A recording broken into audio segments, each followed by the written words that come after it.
Football Queensland's coverage of the 2019 NPL, NPLW, brought to you by PLC Play Football. Join the team today. Visit playfootball.com.au to find your nearest club. Football Foundation, making football more accessible for every income, every gender, every ability, every background, every Indigenous Queenslander. Donate today.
Well, we've had to wait a few days extra for this round 22 NPL Queensland blockbuster. The top four clash here at AJ Kelly Park between the league leaders, Peninsula Power, and third-placed Olympic. Rafe Griffin with you in commentary this evening. We're just awaiting the two teams to enter out onto the field of play. First versus third, as I said earlier. Unfortunately, the midweek has taken a bit of a toll on the number of spectators in attendance. It would have been a full house and cranking here on Saturday night, but rain put pay to that as the two teams and the match officials into AJ Kelly Park. And of course, we can't do this without the support of sponsors. Peninsula Power thankful for the support of Rate International Freight and Furnex Commercial Furniture, while Olympic enjoy the support of the Coffee Club. Now, match officials tonight powered by Total Tools. With the whistle is Jason Crow, assisted by Ben Lever and David Walsh.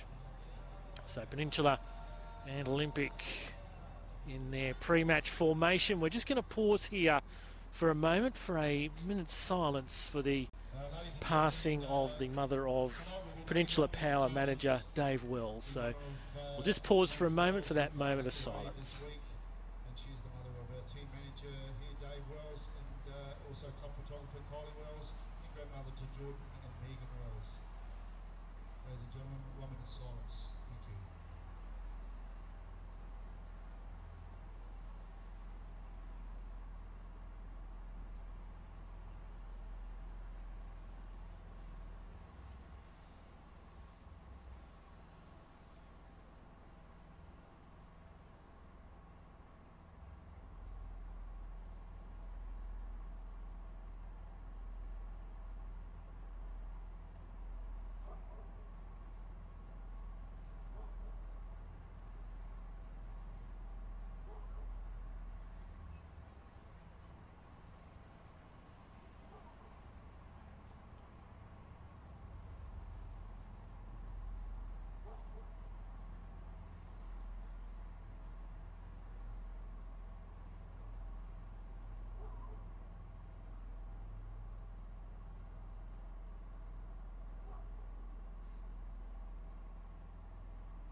Thank you very much.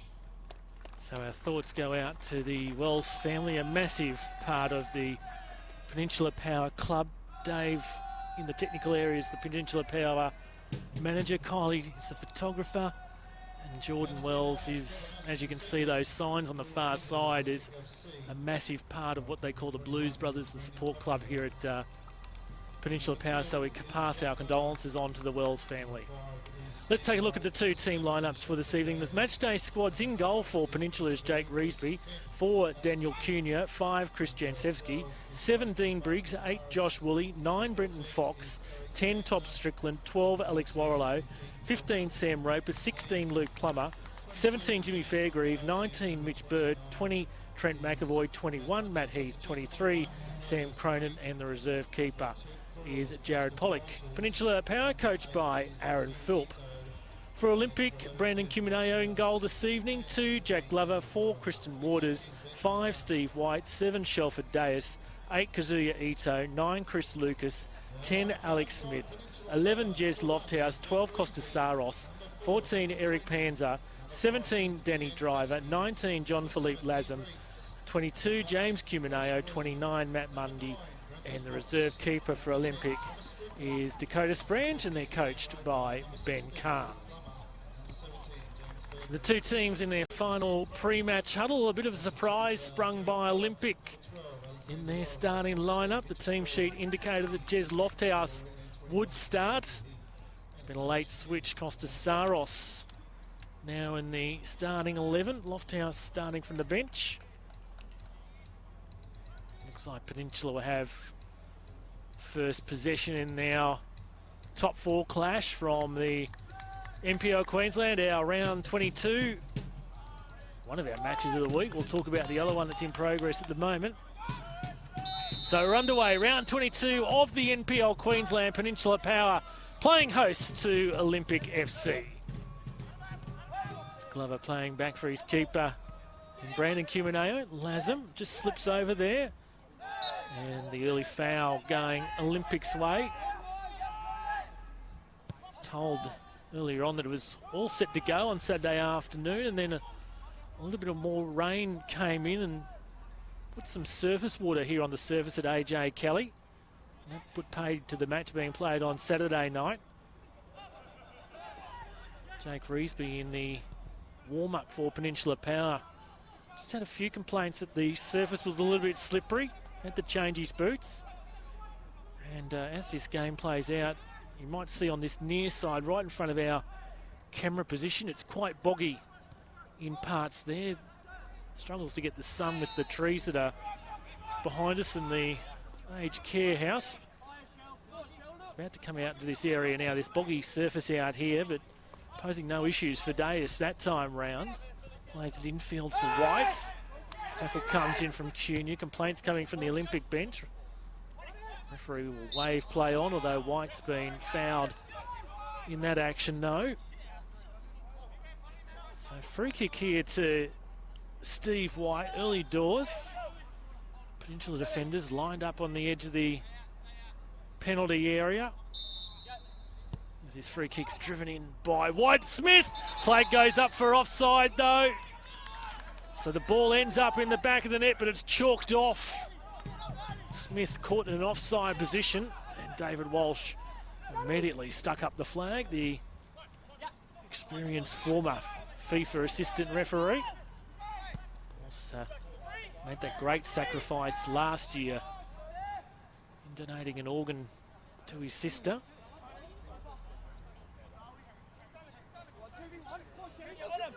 Glover for Smith.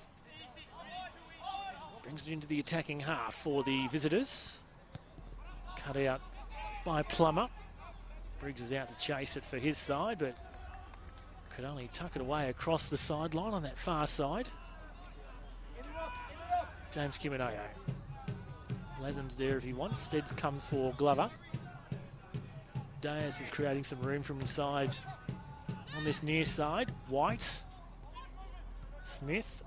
White again. Touch coming in from Roper. The referee spotted it. So another free kick here for Olympic in attacking territory.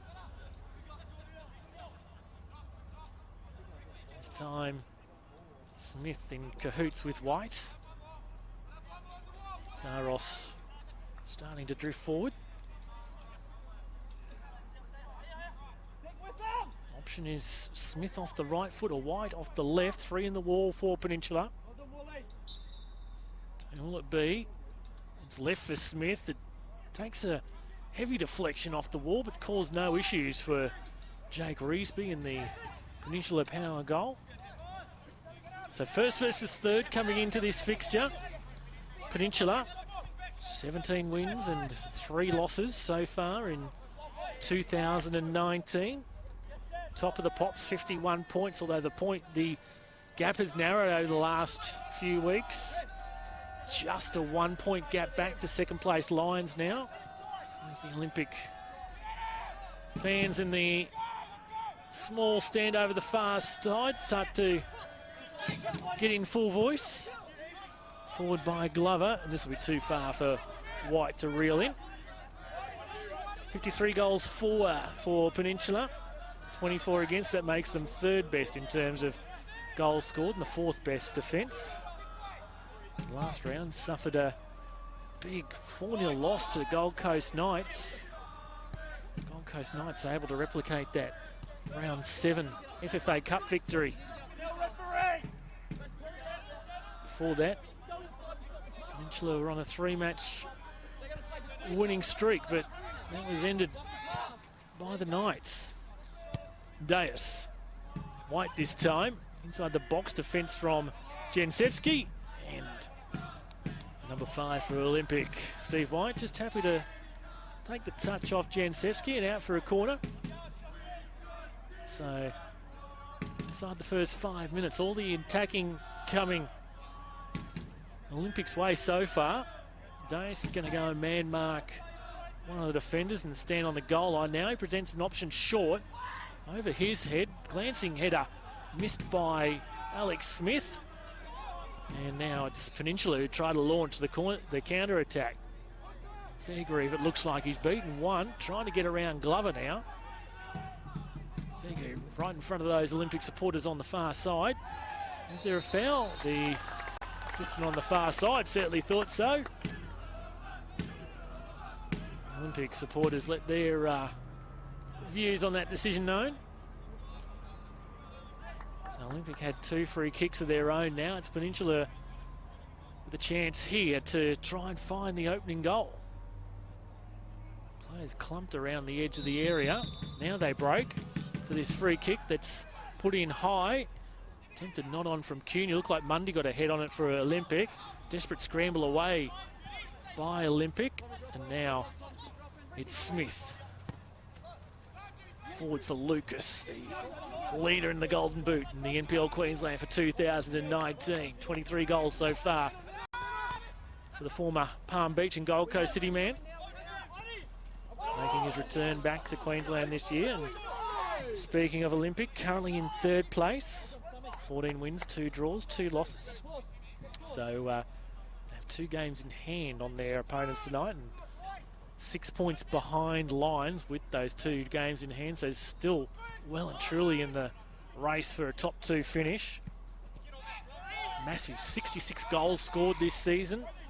Puts them first in attack and 21 conceded, third best defensive unit.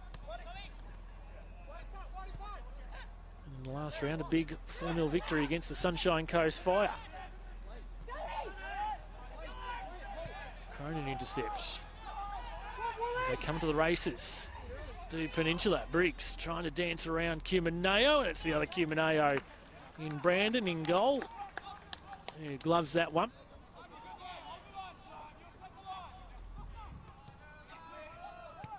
So we're able to get through 5 NPL games on the weekend, despite the rain. Funny enough, the 2 matches scheduled as the round of the week on now NPL coverage over the weekend with the ones rained out. Just quickly going back through those results from the weekend, and it seems like an eternity ago, but back on Friday night, Redlands convincing 4-0 winners against Western Pride, which does Redlands a world of good. Looks like they'll now escape the relegation zone, but the misery continues for the boys from Ipswich. Here's Cronin. And now Fox. Stealing ball along the ground for Briggs. Immediately, Lasem comes to him. wins the ball. Good win by John Philippe Lazem. Smith. Saros herring down that left-hand side. Played a little bit too heavily, and Fairgrieve will play it back for his keeper in Reesby. And then Magpies Crusaders, Michael Lyle back at the Magpies Crusaders. Once again influential. A 3-1 victory on the Sunshine Coast against the Fire. And once again that helped Magpies Crusaders' chances of staying clear of the relegation zone. No troubles whatsoever. Sunshine Coast Fire at the moment rooted to the bottom of the table. It seems inevitable that relegation will be coming their way at season's end, as this one dinked over by White, a fraction too far for Saros. The intent was good from the visitors that time round.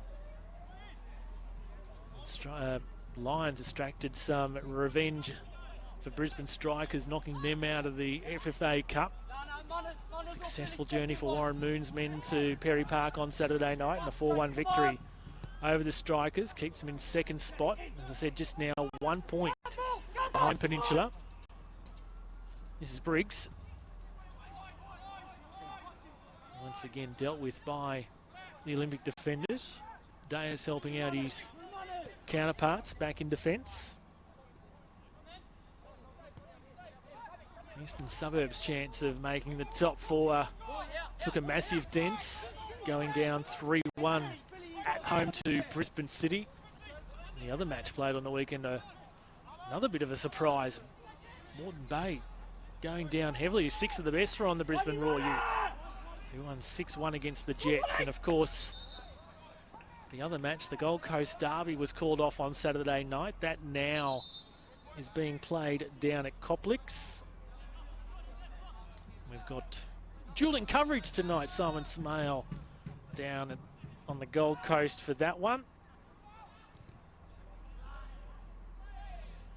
And as it currently stands, approaching half-time, it's 0-0 between Gold Coast United and Gold Coast Knights. Dangerous here. Roper, heavy deflection and out for a corner. And as always, we want to know your thoughts on this game, and you can let us know in the Facebook section of the Football Queensland Facebook page. And Dimitri, the check's in the mail for later on. So corner here for Peninsula Power. This time it's played short. Fox back for the corner taker in Briggs. Punched away by Cumaneo. Thought he must have been under some pressure there. Still alive here for Power. Fox still going. And they need to scramble away here, do the visitors, and they eventually do so. Jansevsky confronts Deus, who turns around like a 20-cent piece. And Lucas upended by Woolley. Ben Ryan gets up out of the chair and just tells Josh Woolley, let that one go. They weren't going anywhere. Meanwhile, Saros inside the box. Saros! Or is it squeezed in? It has! Costa Saros has scored for Olympic in the 12th minutes. Well, all the attacking intent has come Olympic's way pretty much so far. Peninsula had an opportunity at the other end, but it's Olympic who score first. Costa Saros, his 6th goal of the campaign, and Olympic head out to a 1-0 lead.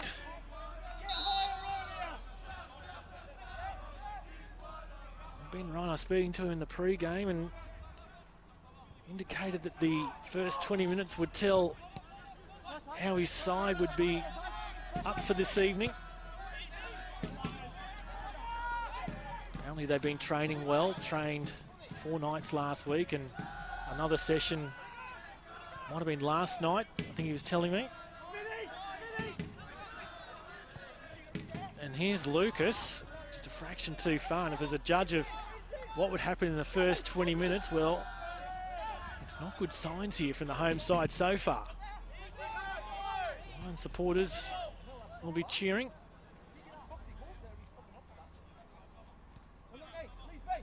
Of course, that massive unbeaten run of 2 years in leagues for Peninsula Power came to a crashing halt against Eastern Suburbs a few weeks ago. And lost last week. Don't know if it's a loss of confidence, but when you've been up for so long, it's hard to stay up.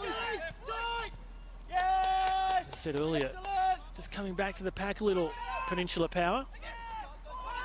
Looked like they might be going on to be crowned premiers in their inaugural season in the NPL Queensland, but it's not so clear-cut anymore. Here's the goal scorer, Saros.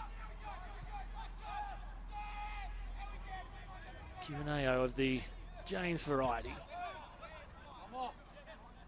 Mundy. This is Deus.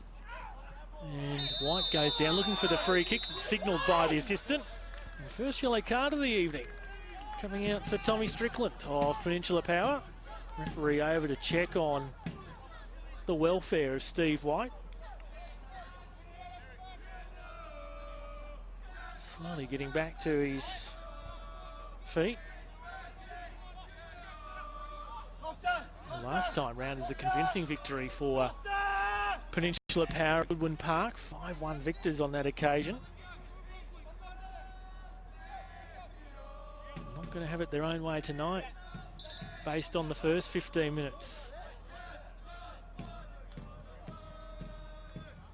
Some confusion as to where the ball ended up, and be retrieved by one of the Peninsula substitutes. For White is just a little bit proppy on that left ankle.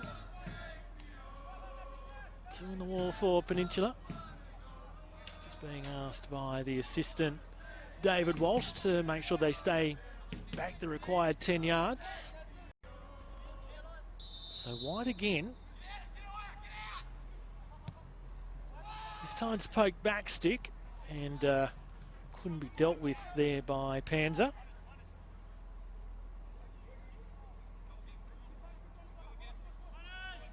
Just checking on that half-time score from the Gold Coast. It should have gone half-time by now.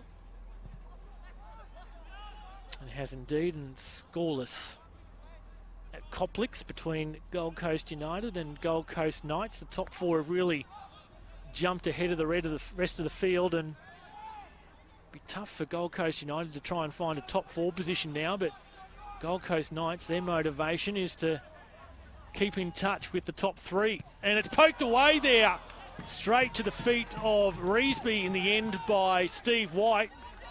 Something that came out of nothing there for Olympic, and Reesby was wise to the task. Sharp chance by White, almost with the reflexes, and quite strong.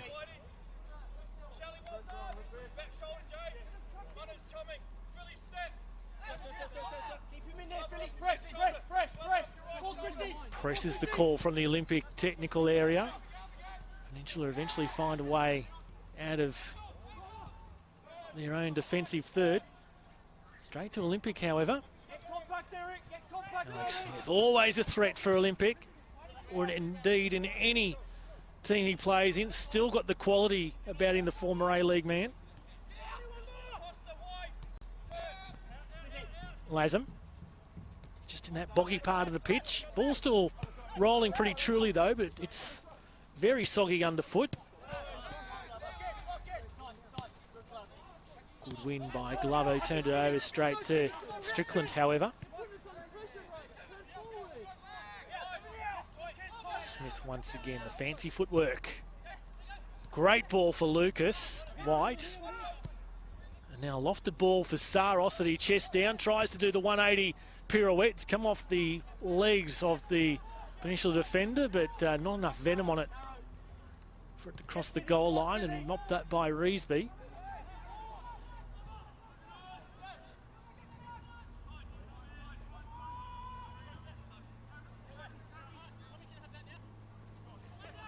Here's Lazem.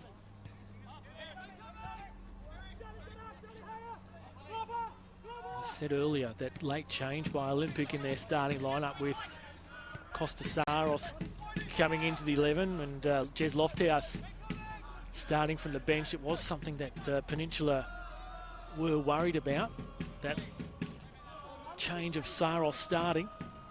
I'm concerned that would completely, basically almost throw the tactics out the window, and at the moment it's been a successful change by the Olympic coaching staff. Has it crossed the goal line? It did indeed, so goal kick here to Power.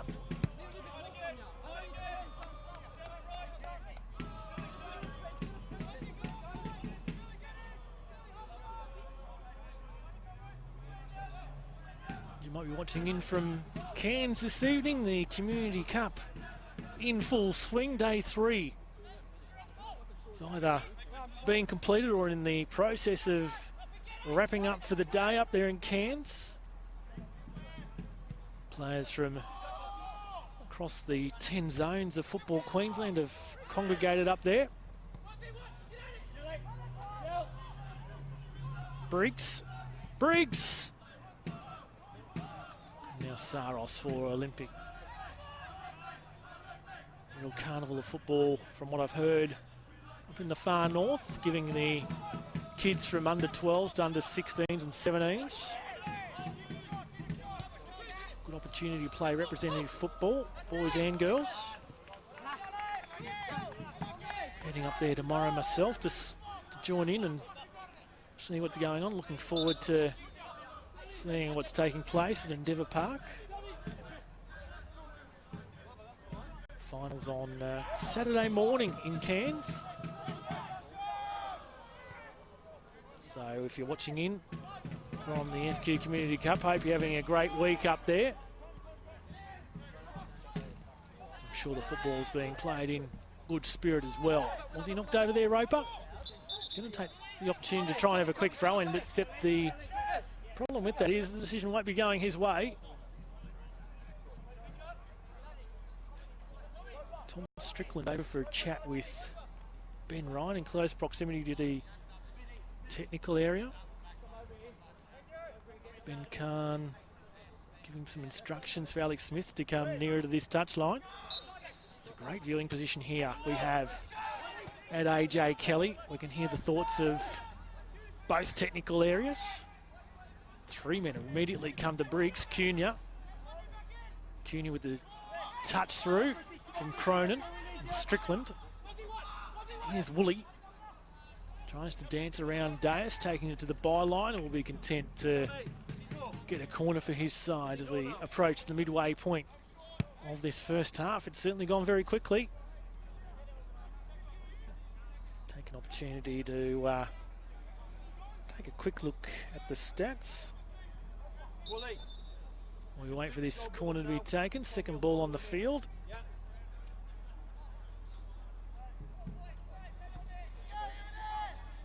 Bring those stats after this corner is taken. This time towards the goal mouth. I think Humaneo is claiming the ball had already crossed the line. Play on is the call, however, and Briggs direct. Met at the near post by the keeper. The possession heavily favouring Olympic at the moment, 61% to 39%. Power with 6 shots at goal. Our stats are saying 4 of those on target, 2 off, compared to the 4 on target, none off for Olympic. Free kick blown by Jason Crowe. It's taken quickly by Smith. Quick thinking. Can he pick out Deus on this near side? Nodded away by Strickland, and now, in fact, I should have said Woolley. It's Strickland on the ball now against Lasm, and once again, Olympic pressing against Peninsula, not allowing them any time on the ball and trying to force the mistake for Peninsula coming out of their own third. Roper into their own territory now. Plummer searching ball forward, one-on-one, isolated was Briggs, and what an outstanding cross it was from Luke Plummer. Pinpoint for Dean Briggs, who took it first time with the header, Steered it towards goal. That's a brilliant goal from Peninsula. In reply, Olympic players blowing up looking for an offside call. It won't be coming, but they've replied in stunning circumstances here midway through the first half. Dean Briggs, wonder strike with the head, and it's 1-1 at AJ Kelly. And Ben Kahn is up and animated, asking Jason Crowe what's doing. We're about to have a restart.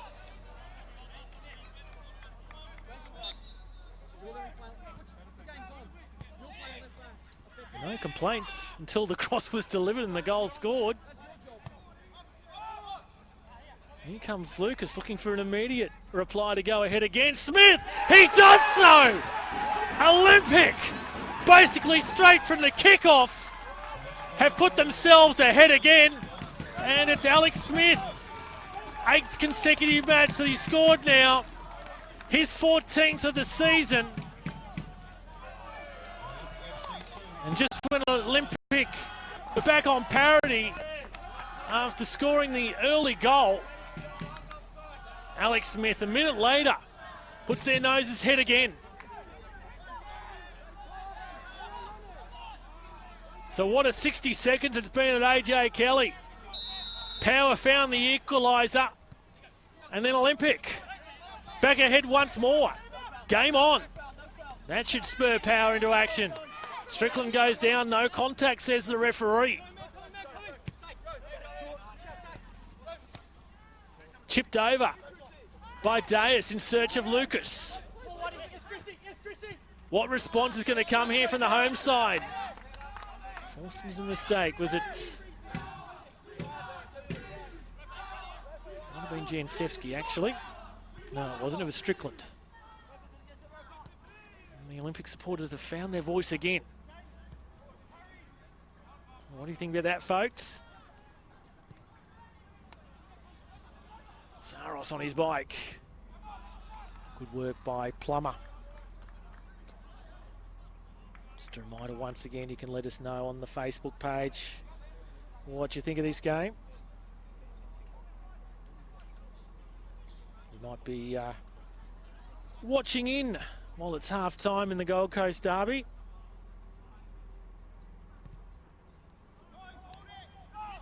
Thanks, Bongani. Watching in South Africa this evening, our time. What would it be? Probably just coming up to lunchtime. Roper rides that challenge, and Natalie watching live at home, supporting the Power. Well, you would have been happy a few moments ago when they equalised, but back behind again. Bruce is watching. Good evening to you, Bruce, and Patrick Kearney. Good to have your company, Pat. Cheering on Olympic this evening, and Alex Hale. In true Olympic style, they reply, and what a reply it was. Good evening to you, Vincente, as well. Watching on. Great to have your company for some midweek football. What an exciting game this is turning out to be. Fast-paced, plenty of entertainment. Roper slips at the inopportune opportunity, if that makes any sense. Inopportune time, I probably should have said.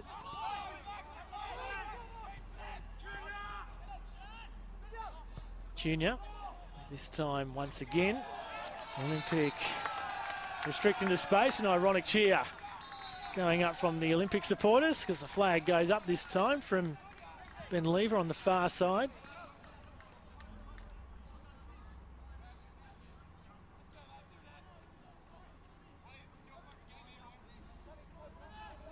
Reesby encouraging his charges on too high there for the tall Alex Smith. Of course, Olympic learnt their fate in the FFA Cup last Wednesday night, as did the other 4 Queensland teams. Olympic first up, match day 1. In 3 weeks' time, on the 24th of July, up against Western Australia's Bayswater. A bit of a bonus for Olympic. They're the feature match on Fox Sports that evening. Lucas nods on and away from target. So a big occasion for Olympic in front of the Fox Sports cameras on the main channel in a few weeks' time. Also on the same night, two Queensland teams meet from vastly different areas. Magpies Crusaders from the NPL going through to a bit of a renaissance at the moment. At home to the Gold Coast Premier League's Coomera. Big surprise through the qualifying rounds here in Queensland, that being played up in Mackay, also on Wednesday the 24th of July. And the Strikers, well, they finally got a home tie. Ironically, up against the team that can't be drawn at home, the Wellington Phoenix. That on the 7th of August, so around about a month for the Strikers to prepare for the visit of Wellington Phoenix. And also on that night, Brisbane Roar travel down to Sydney FC. So that's the fate of the 5 Queensland teams, including the Brisbane Roar. In the FFA Cup, round of 32. One thing's guaranteed. We're going to have a Queensland side through the round of 16 with the two Queensland sides, Magpies Crusaders and Coomera, drawing each other. As White finds himself in the box, cuts back! Lucas, and then it's tucked away by Costas Saros. His second of the evening. Peninsula players are looking for the linesman once more. But just like Olympic conceded their goal, David Walsh is going to have nothing on it. 7th goal of the season for Costas Saros. And we've had 4 goals inside the first half hour here at AJ Kelly. And just like it was first time round between these two sides, 6 goals in that one. Looks set we're going to have plenty of goals in this one too. We've had 4, and it's Olympic who find themselves on the right side of the equation at the moment. 2 goals to the good. A brace for Costas Saros in the first half hour. So an uphill battle here for Peninsula now. They'll need to switch on. Substitute warming off to our right for Peninsula. Maybe the coaching staff, Aaron Philp and Ben Ryan, already thinking about an early change to try and spark some life into this Peninsula team. Something out of nothing almost. It was cut back, and then Saros found himself in the right spot at the right time and poked it past Reesby. So 3-1 lead now for the visitors. At the moment, it's looking like a successful trip for them to Peninsula, and once again, Ben Lever. A loyal band of about a dozen Olympic supporters on the far side in their active squad. Sean Ben Lever is going to have a bit of a night from those supporters, just reminding him. He's got a tough skin though, Ben. Here they come again, Olympic, and Lucas was almost Johnny on the spot once more. And this defensive unit for Peninsula Power better switch on quick, otherwise it could be a complete massacre the way things are going. He was fouled there by Smith.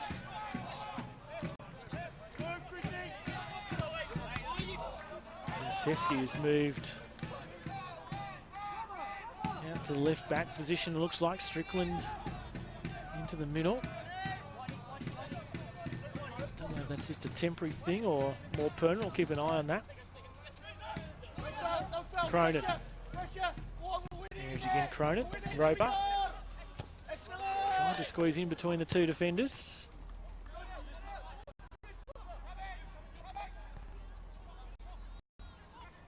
Just giving them no time on the ball.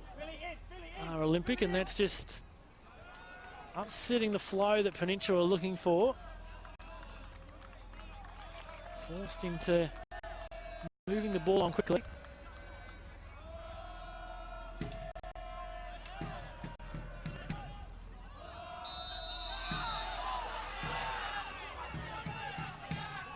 probably hear that reaction. Roper gets a talking to. Right in front of the deck. Nice vocal deck at AJ Kelly. Deus delivering the instructions, instead flips back to his skipper in white, Lazem. Roper trying the tactic that Olympic is finding so successful at the moment. Trying to give his opponent no time on the ball at all.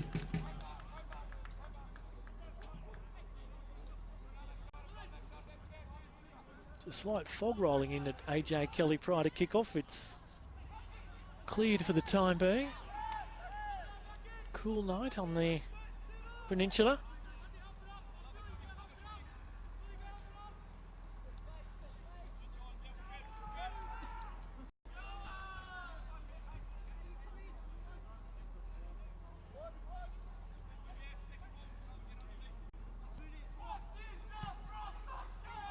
Moving goal kick this time from Reesby. I think Fox copped a bit of a knock and the referee has spotted it. Pans the offender. New recruit. Last few weeks, Eric Panzer for Olympic. Briggs is going to leave it for Junior. He goes in a different direction. Here's Briggs, the goal scorer for Peninsula Power.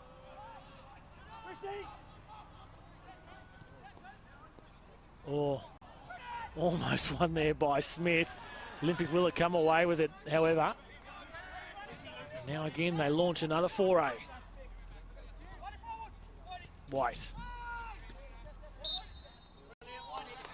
Going back towards his own goal, and the referee decided there was no advantage, so blew the free kick.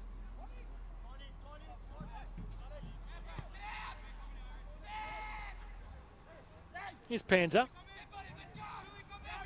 Good win by Roper. Clean shaven, Sam Roper. I thought there was a change.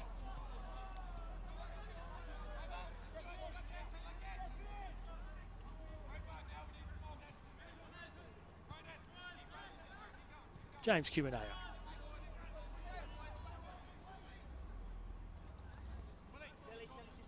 Brandon Cumineo. And that's a relatively indifferent clearance from the keeper.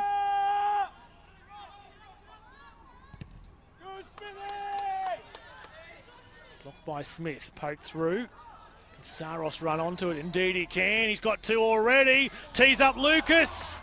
He scuffs the shot, but Peninsula defender also there who clears it out for a corner.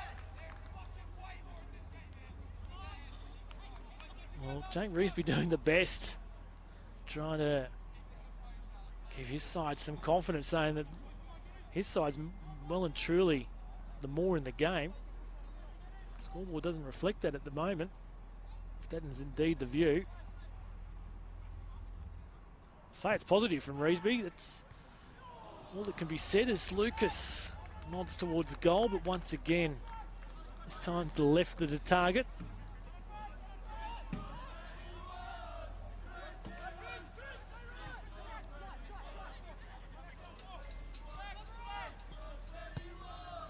Jensevsky, was he onside there? Wooly, no.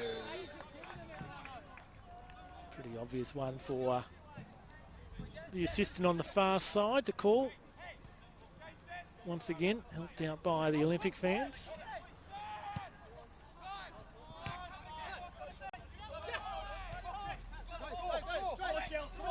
Strickland.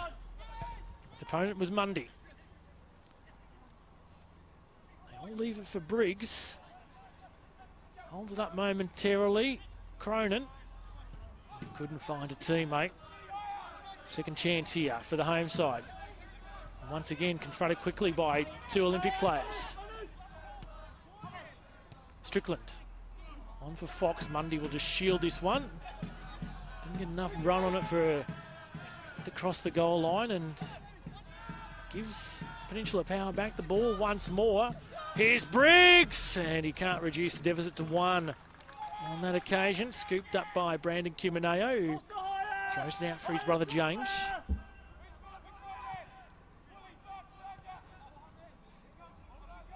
Saros, dual goal scorer already. Jinks one way, goes the other, beats that challenge from Cunha, slides a ball on. Optimistic, Smith wasn't in the vicinity. Daya slides in, fairly, says the referee. No complaint from Strickland.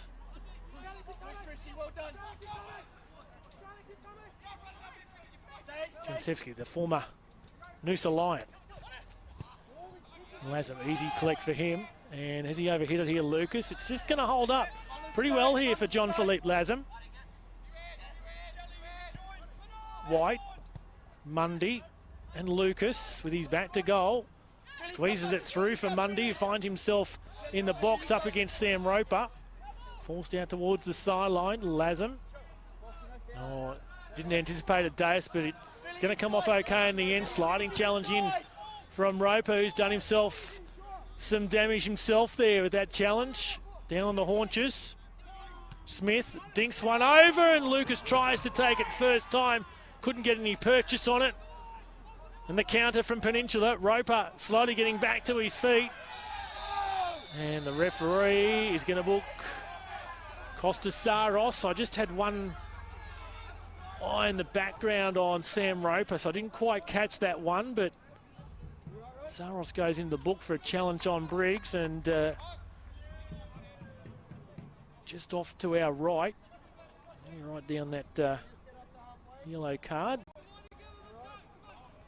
Roper trying to jog it out. There's 5 minutes to the half-time break.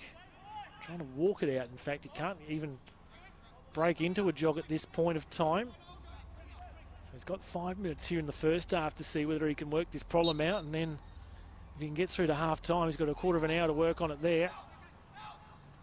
But he's in the left-back position at the moment. Here he is trying to come to Smith.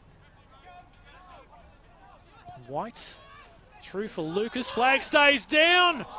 And Smith was ghosting in at the far post, but wasn't quite in the right spot. They're cutting through this Peninsula defence like a knife through butter. Keep working, come on. At the moment. What can Peninsula do to arrest this situation? It's going to be a massive half-time talk from Aaron Philp and Ben Ryan to try and get their charges back into this game. Could it be 2 losses on the trot for the defending FQPL champions? They've resumed back on the Gold Coast in the derby, and it's Gold Coast Knights who have taken a 1-0 lead. Sam Smith, the scorer 5 minutes into the second half, and Jason Crowe is just going to come in and calm things down, as you'd expect. Matt Mundy with a word or two, and just has a bit of a brush with Brenton Fox. And Jason Crowe is coming to have a chat with who? With Steve White.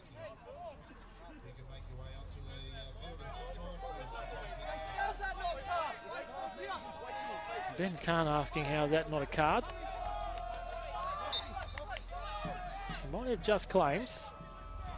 Almost rides his luck, Sam Roper. Free kick will have to suffice for the visitors.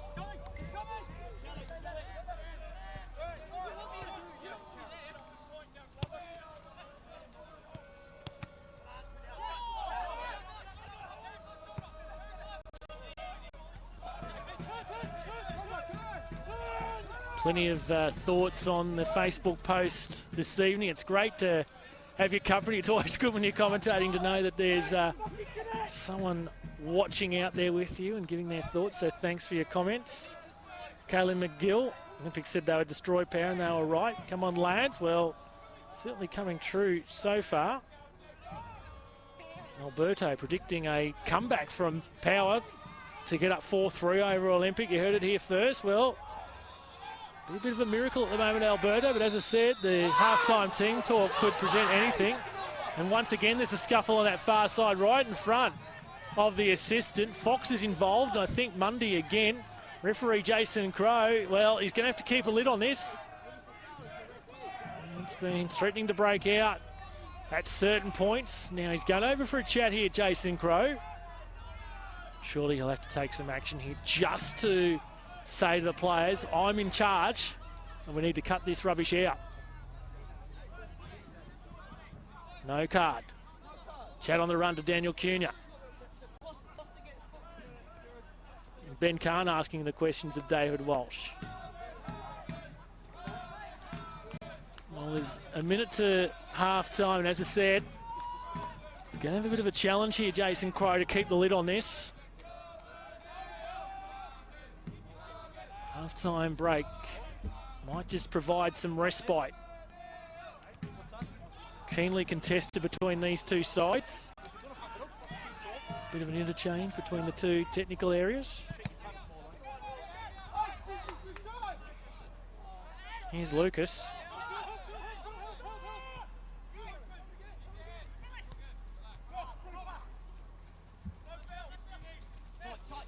I've got another check to send in the mail as well. Thanks, Pat. Sylvia watching on from Melbourne, cheering on the Power. Not so good fit at the moment, Sylvia, but a goal before half-time would make life very interesting. We're about to hit the 45-minute mark.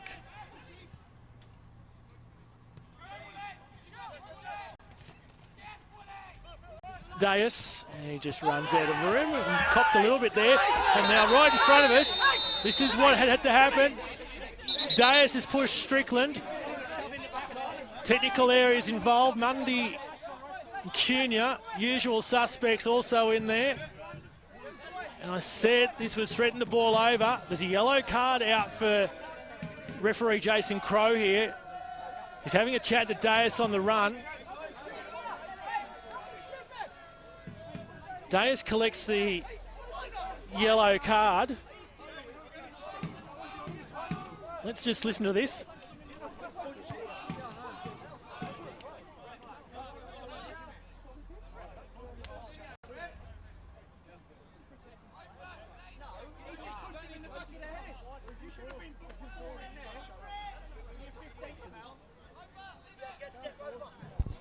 The referee and the assistant just going to wander away to have a chat away from the technical areas because they were getting involved.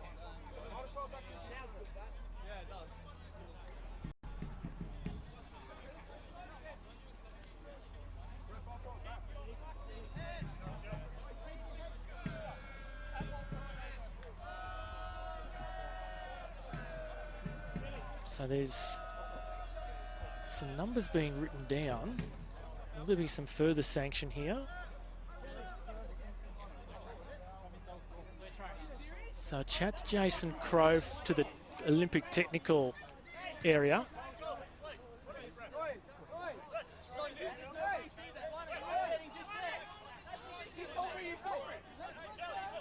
All right, well, Shelford Deus book, that was the only action taken.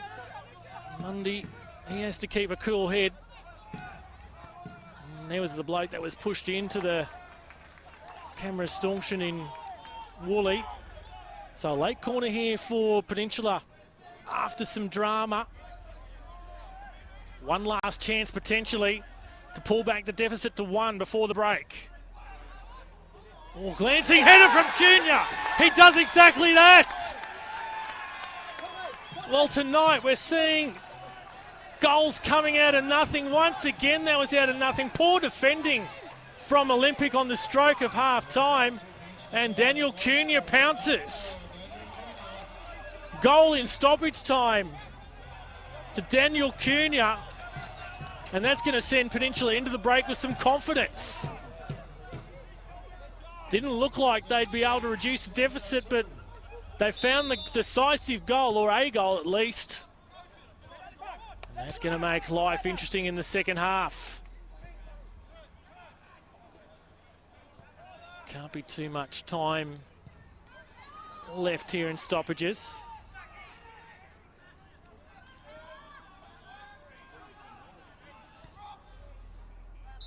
And that is indeed the end of the first 45 minutes. Well, Kostasaros struck first for Olympic as we see the Peninsula Power players charging to the dressing room.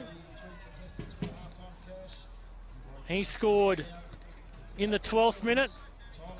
Made it 1-0 to Olympic, and then an equaliser midway through the first half for Peninsula from Dean Briggs.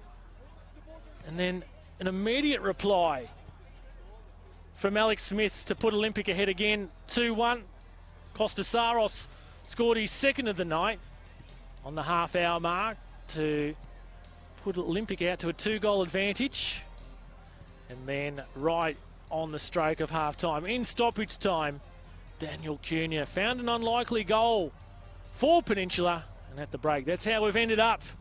3-2 in a somewhat fiery first half here at AJ Kelly in our round 22 NPL Queensland match of the round. Go take a break, everyone, take a breather. Second half action is going to come up very shortly, and it looks like it's going to be an exciting one, so stick around. Olympic lead power at the break, 3-2.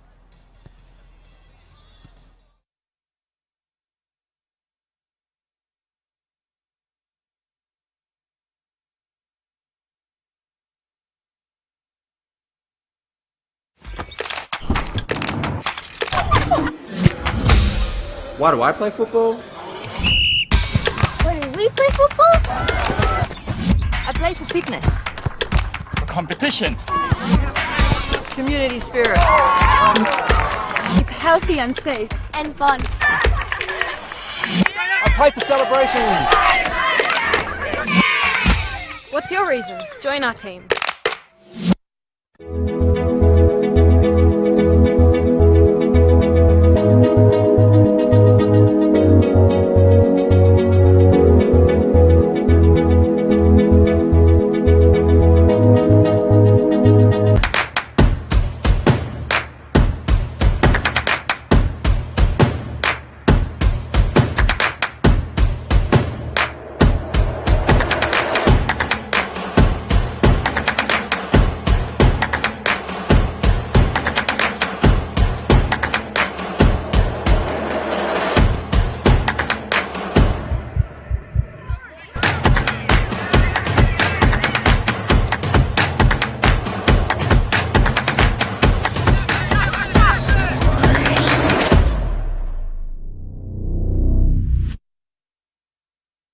We swear a lot at Total Tools. We swear by our range. We swear by our service. And of course, we swear by our prices. So you'll know that you're buying at the best price every day. Total Tools. Every tool, every trade.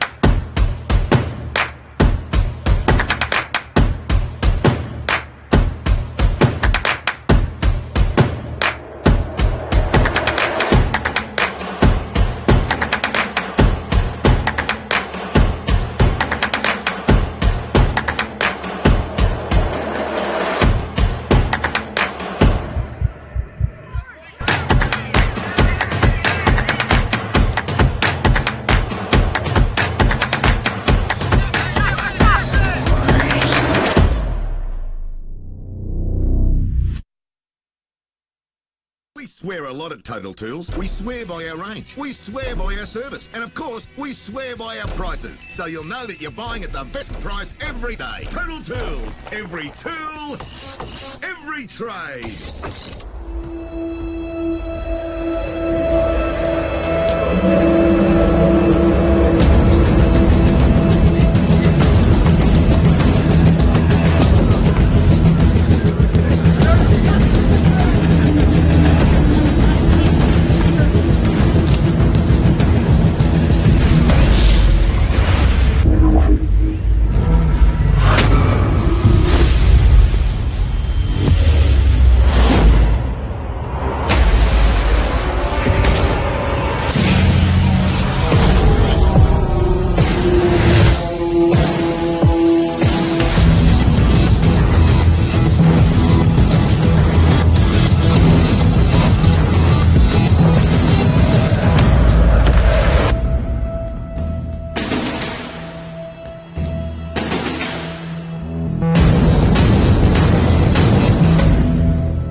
Find your land!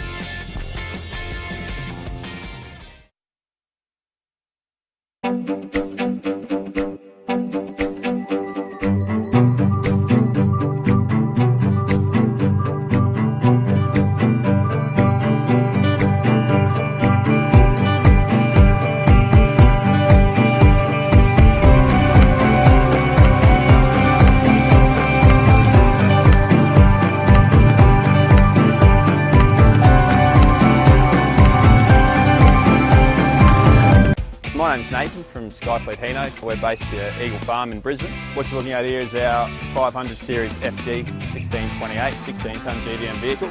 The 500 series range comes in 4x2 models all the way from 11-tonne GVM right up to 26-tonne GVM. Variety of different wheelbases. Factory fitted vehicle stability control, suspension and horsepower options. Transmission options in the truck, we have Allison automatic transmissions as well as our own Hino 6-speed and 9-speed manual option. We've been dealing with Skyfleet Hino for 14 years and using the Hino trucks, and we've found them to be particularly reliable.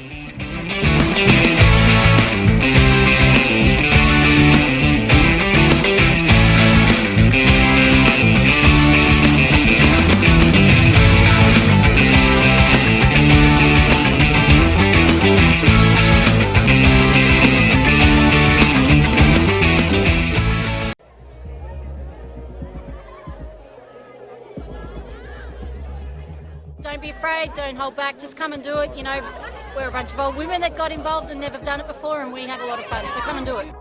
Honestly, the energy has been great and everybody's just enjoying it so much, and it's been a really good competition. It doesn't matter what your skill level is, just come and have fun, that's what it's about. And you know, as you can hear and see behind me, it's a lot of fun, everyone's getting involved.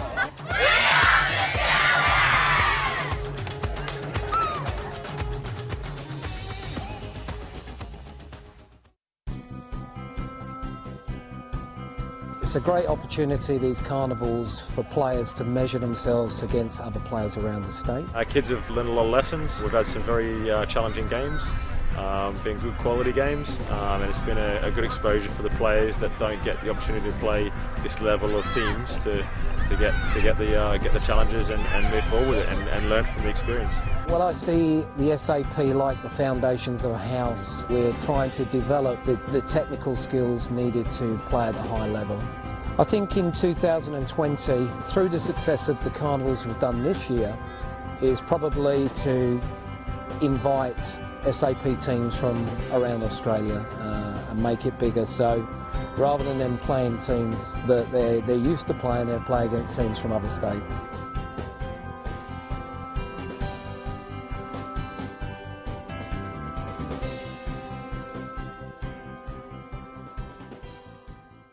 Hey Emily, it's Jodie here. I cannot express how proud we are enough here at Redlands United. I remember the first day that you got a call up for the Open Ladies team, and you told me that you were nervous and a little bit overwhelmed, and I just laughed because I knew then that you had more skill than you were aware of.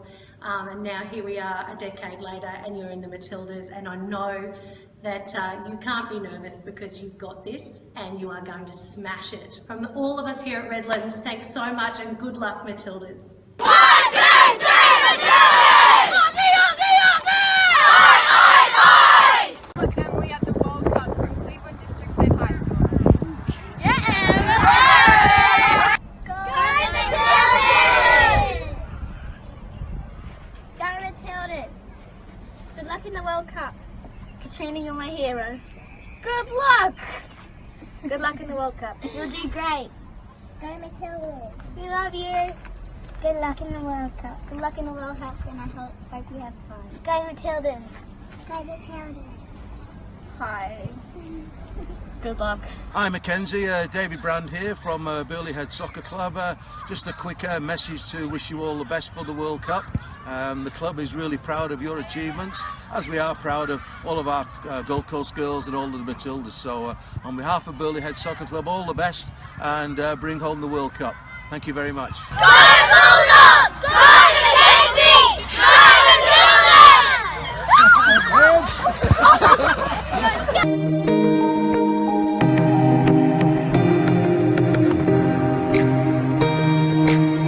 We are Matildas.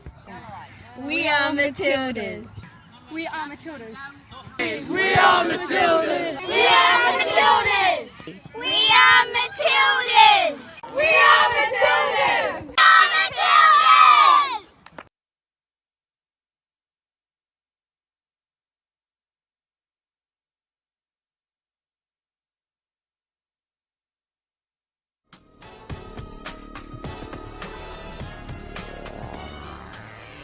My favourite part about playing football is that it's fun.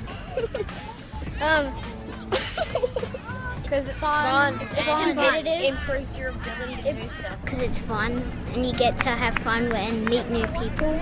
It's just the game I play and it's a lovely sport and because it's fun and I'm playing with my friends. I like to play football because it's a great experience to make new friends. I like to play football because it's fun, you don't have to use your hands and it's really fun to play. Teamwork, passing, and to never give up. All that matters, just have fun and do your best.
So welcome back to AJ Kelly Park. The team's merging from the sheds back out onto the pitch. Ben Ryan is going to have a quick little chat to who here? Sam Roper, maybe to make sure that he's good to go. And Dan Cunha also having a chat to Olympic in a pre-second half circle. Kazuya Ito was warming up in the half-time break in his tracksuit, and there was a message that came from one of the Olympic assistants And then he started stripping off the tracksuit, so we could see his emergence here very shortly. Doesn't look like there's any changes being made by either side at the break. Stalling tactics from Olympic though. Brendan Cumineo has wandered out late.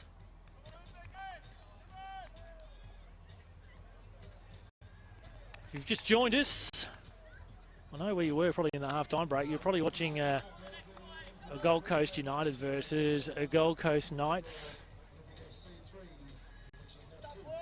And we told you before the break, the Gold Coast Knights had scored 5 minutes after the half-time break through Sam Smith. There was an equaliser in the 58th minute from Gold Coast United before Sam Smith scored his second of the evening in the 65th minute.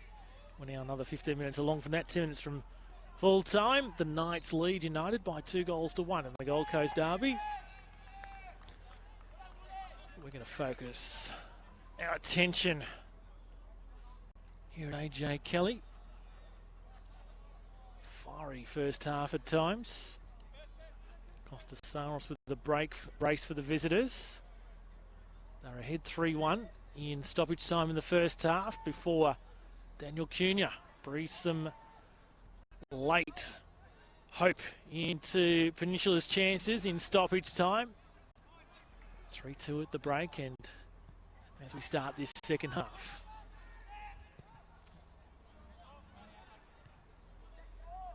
Peninsula in possession. Going down was Woolley right in front of the deck. Now Daniel Cunha in the background just doing some stretches. Now marching forward to try and be onto the end of this free kick from Briggs. It's lofted high towards the penalty spot. Cumineo comes. There's no one pressuring for Peninsula. So second chance here for the visitors. Fairgrieve, his opponent is Smith. Fairgrieve onto the back post. And it's headed away by Deus. Corner here for Peninsula. Taken quickly and short for Fox. Nodded away by Mundy. Cronin. Fairgrieve. Knocks it back for Roper. Quickly confronted by Lucas. Now Strickland. On the left for Briggs. Beaten one Briggs. Tries to beat a second. Couldn't do so. Here he is again. Briggsy. Of course, start of the first part of the season in the Brisbane Premier League for Grange Thistle, returning from injury. Cronin with the turn. Has it taken a touch off an Olympic player? No, it hasn't. Tried to fashion something towards goal there, Sam Cronin.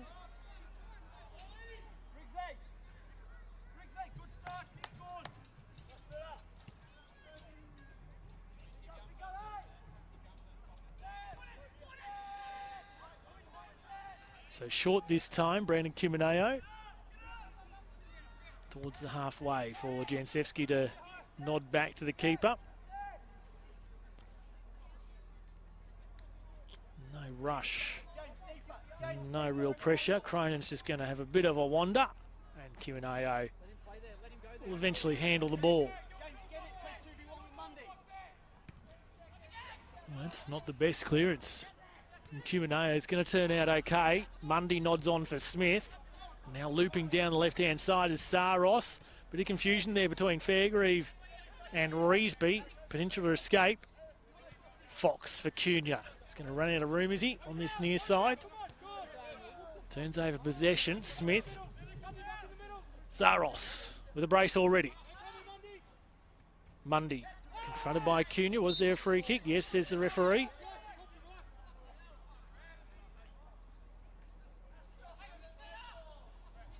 White the man to take it. Plenty of chatter out there. A lot of it directed at referee Jason Crowsway. And Mundy now. Oh, he's just left it behind that Peninsula player. Was it Strickland? Threw up the hands. Away by James Cumineo. White arriving on the scene was Woolley. Referee says no free kick as White goes to ground. Cronin come out better here in this second half, have Peninsula. And Briggs couldn't connect well.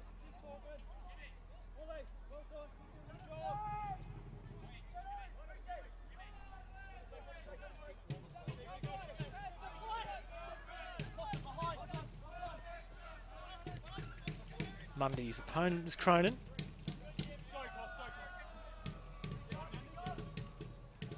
Apologies from Mundy to his teammate. The Olympic active squad. Pipe up again on the far side.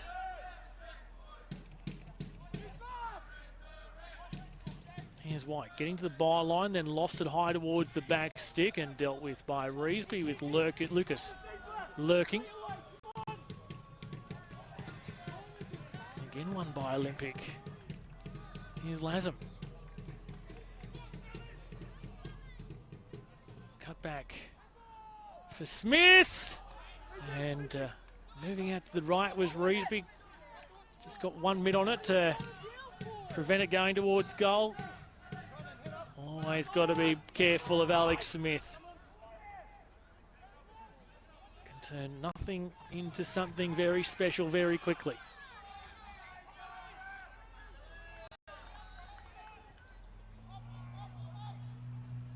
Olympic starting to find their groove again in the second half.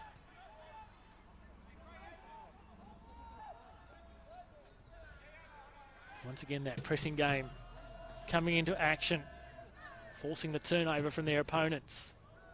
Mundy squeezed through for Lucas. Added to his telly. Looking to add to his telly of 23 already. Not on the score sheet so far. Did score the lone goal for Olympic the last time these sides met.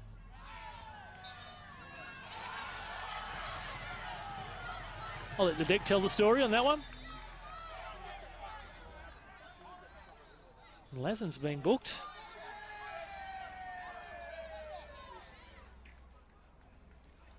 Did he say something? So John-Philippe Lazem becomes the latest player into the notebook. Third one booked this evening. 2 for Olympic, 1 for Peninsula. In fact, 4th player booked. 3 for Olympic, 1 for Peninsula.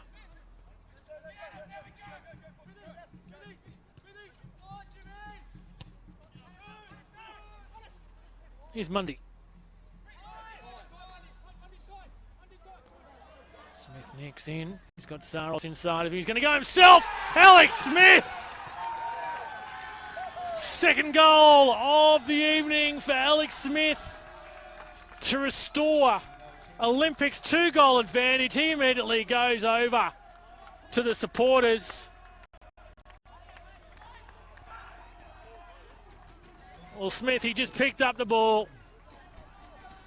He had Saros inside of him instead. He elected to go himself. Poked it in at the near post. Olympic have their 4th of the evening.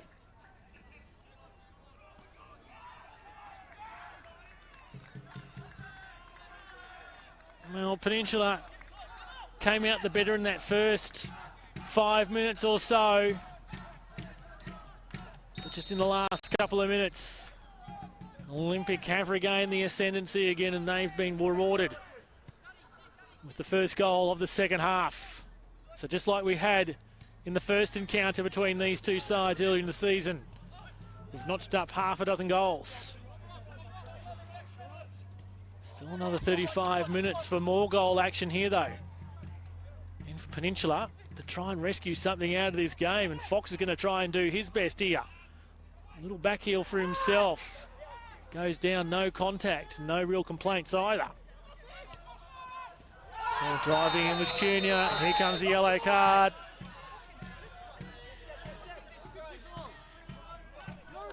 Peninsula bench claiming that Cunha slipped over. Sorry boys, I saw it a different way.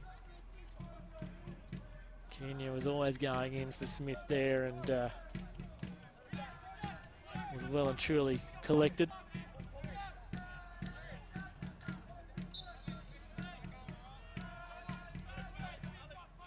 So James Cumineo with the resulting free kick in towards that man Smith. Mundy, he collects a yellow card, and what did he? No, must have been against a Peninsula player. So Schroper, I would say. So yellow cards in quick succession, and that might just be a message from Jason Crow to the players to say, I'm going to be right on top of this now. I'm not going to have that stuff that happened in the first half. So White takes the free kick. Up goes Reesby, and the flag goes up against Smith.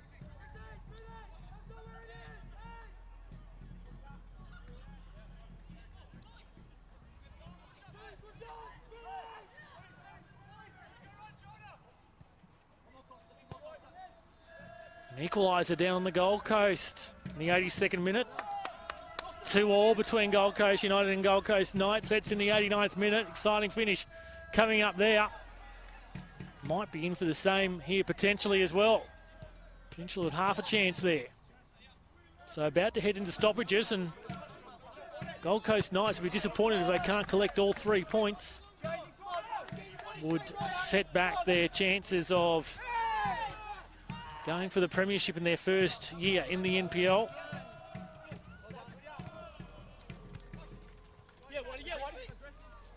White with the slimmest of angles. That's a great win from Woolley.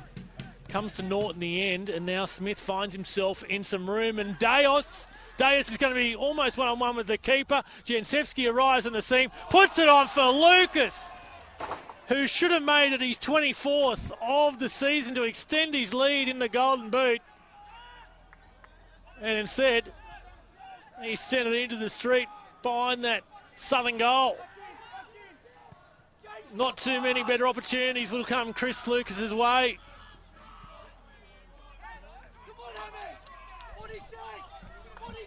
That might have almost put the nail in the coffin of Peninsula.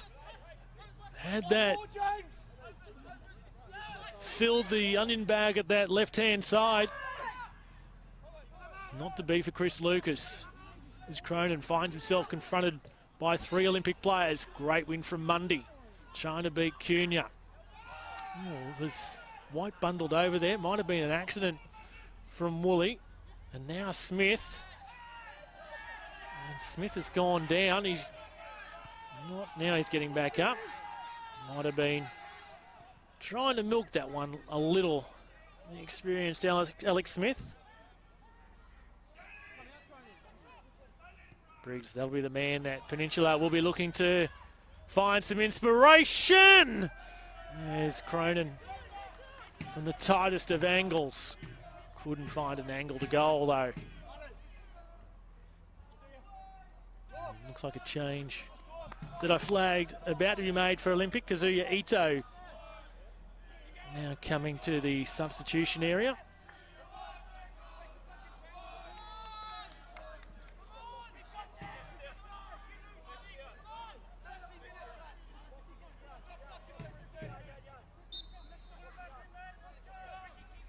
So the referee asking Brandon Cumineo to hurry up this goal kick.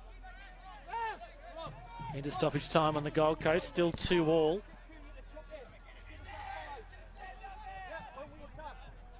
He's taking all his time here, Brandon Cumineo. They're already in time-wasting stakes, the visitors. Lazem and Mundy. Saros was trying to get in behind Fairgrieve there. Instead he's steered towards the corner. And a goal kick, says the referee. Quick decision from Jason Crow. And here comes that change from Olympic. No, we'll have to wait for the next change of play. Skimmed low by Reesby for Cunha.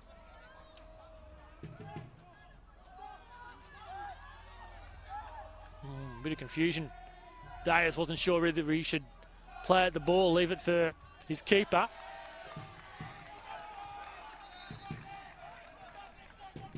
Now the change will be made, and it's Matt Mundy who's trudging towards the sideline. Might have picked up a bit of a knock, perhaps. Might be just walking a little bit gingerly. And his replacement, number 8, Kazuya Ito.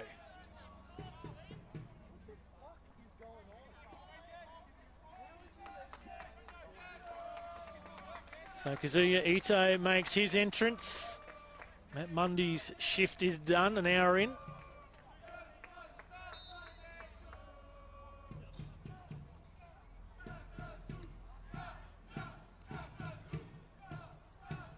Just keeping an eye on full time down at the Gold Coast. Junior. Fancy footwork from Glover. Fairgrieve. Steered through for Fox, and now Cunha. Fairgrieve. Saras with the defensive work, and there was a free kick, and James Cumineo now into the notebook.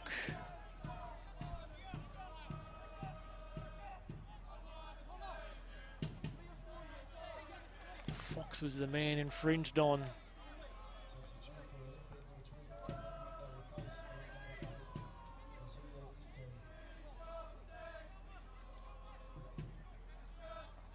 Fourth yellow card for Olympic tonight.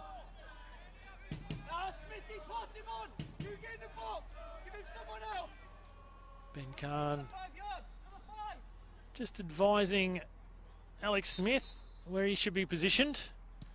Here comes the free kick from Woolley, punched away by Cumineo. There's Roper into the back there of White. Not in the opinion of the referee.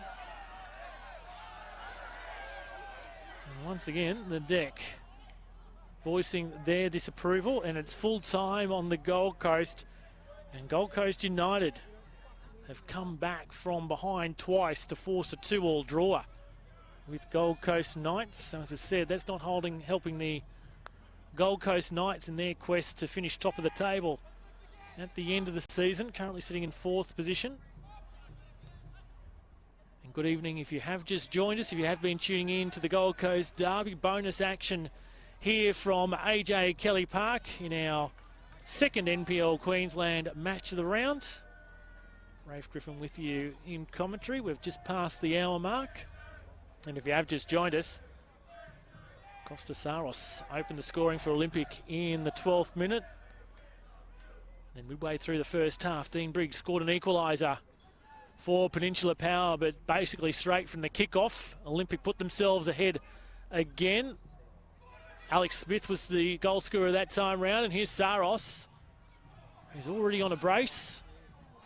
Just finishing the story, he was scored in the 30th minute to give Olympic a 2-goal lead, 3-1. Peninsula player in the background, and the physio will be out to provide some attention. And then in first half stoppage time, Daniel Cunha pulled one back for the home side, and whoever that player is, Josh Woolley has said the replacement's going to be required. So at the break, in stoppage time, Daniel Cunha scored and made it 3-2 at the break for Olympic to have the lead. But then a second goal from Alex Smith, an individual effort, 8 minutes into the second half. And Olympic again find themselves 2 goals to the good. It's 4-2 Olympic over Power here at AJ Kelly, round 22 of the NPL Queensland. So Peninsula forced into a substitution here. Trent McAvoy in 20 will be the player coming on. And as I always say, let us know your thoughts on this game on the Football Queensland Facebook post. Got time to check up on those and have a bit of a read what people are saying.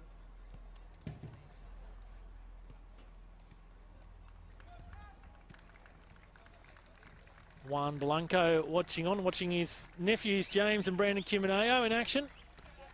As that Peninsula player is escorted off the field on the far side. Trent McAvoy comes on in jersey 20.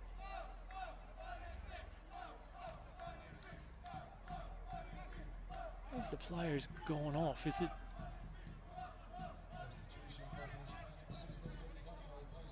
Luke Plummer it is who's gone off on the far side.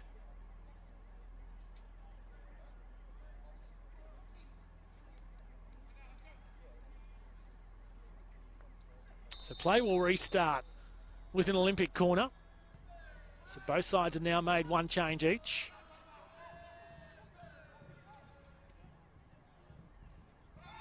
Briggs couldn't keep it in. So midweek football for you from the NPL Queensland. After, coincidentally, the two matches of the round for coverage were rained out on Saturday night. Fox. Great work as always from the Japanese Kazuya Ito. Away by James Cumineo. Substitute McAvoy. Now with the captain's armband, starting from the bench. Briggs, the two number 7s go at it. His days is his opponent. Briggs dances his way between the two defenders. And it's a free kick. In fact, it's a penalty. Ito deemed to be the offender. Well, he's throwing his hands up in disgust. Ben Kahn giving his feedback. I don't know. I have to agree with Ben Kahn. From my angle, I didn't think it was foul, but Jason Crow's much closer than both of us. But Peninsula going to have the chance to bring it back to 1 again. The deficit from the spot. Briggs the man. And Briggs puts it away. Cumineo got a hand to it. Midway through the second half, I should say. It's game on again. Power brought it back to a 1-goal deficit. Penalty to Dean Briggs. And now there's a bit of a set to after the goal was scored.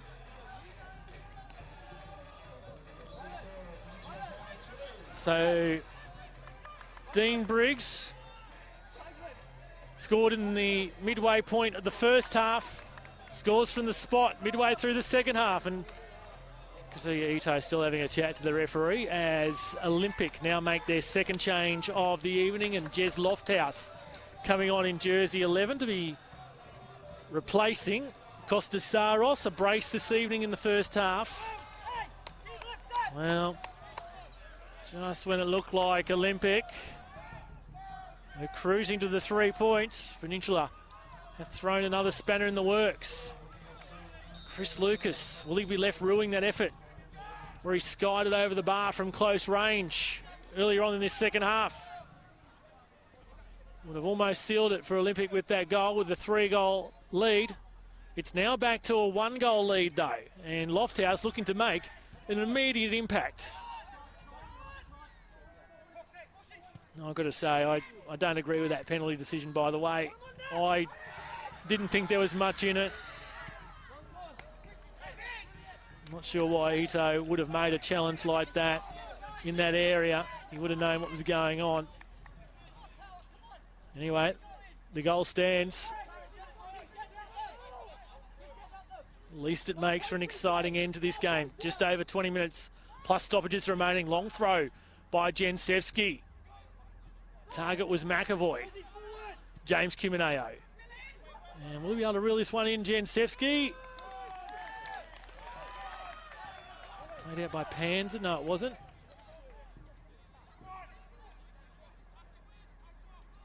In fact, it was Panzer. I got it right first time.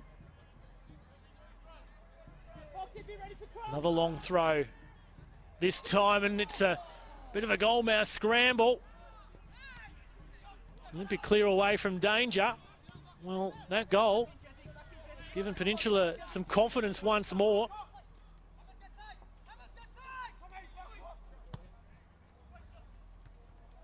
Can never say there's not enough goals in the NPL Queensland. Always plenty of goals. I'm just about to count them up from the round 8, 9, 13, 14, 17, 18, 24. 4 goals on the Gold Coast makes it 28. 7 goals here, 35 in the 7 games. An average of 5 goals per game in this round of the NPL Queensland. And touch off Panzer, and another corner here for Peninsula Power. Plenty of numbers getting forward in blue. Just take an opportunity to take a look at the stats again. Well, this corner is about to be taken by Woolley. Possession has evened up quite a lot now. Olympic still with it, but only 52-48%.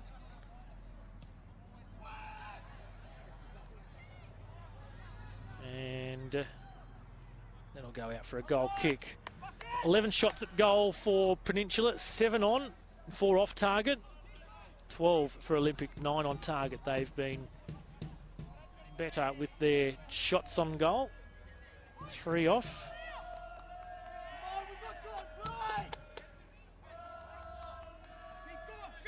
There's the Olympic supporters attempt to rouse their team into action.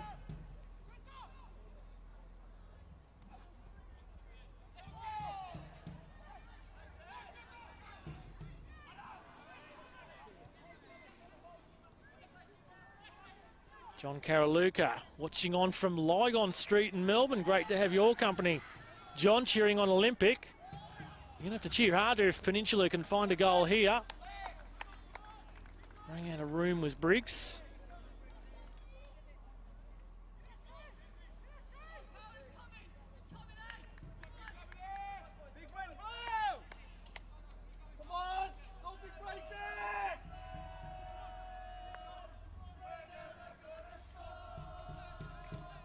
So long goal kick from Brandon Kimineo.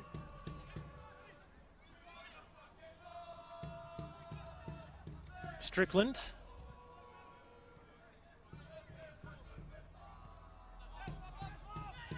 McAvoy, and fortuitously for McAvoy, Smith just slips. Lofthouse against Cunha. Here comes Jez. Now for Lucas. Can he make it number 5? This time onto the uprights. Well, how unlucky has Chris Lucas been tonight? Leader in the Golden Boot. Can't buy a goal here this evening. Skied one over the crossbar earlier on, and this time scoots it onto the upright. And with just over a quarter of an hour remaining, Olympic back to a 2-goal advantage would have been very handy indeed. Not to be that time round.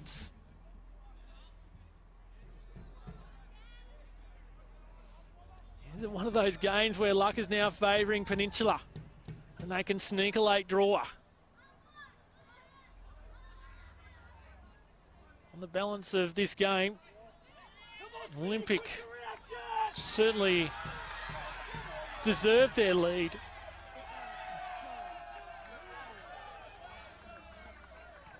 And I think you can tell what the Peninsula Power supporters think of that decision.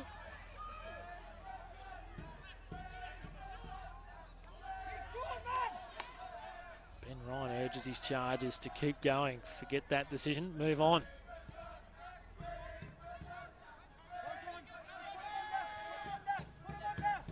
Kimineo.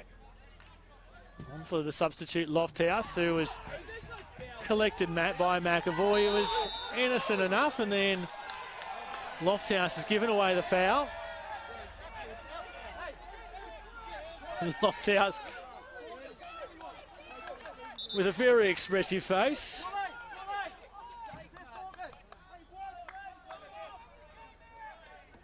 Can't say you haven't been entertained tonight.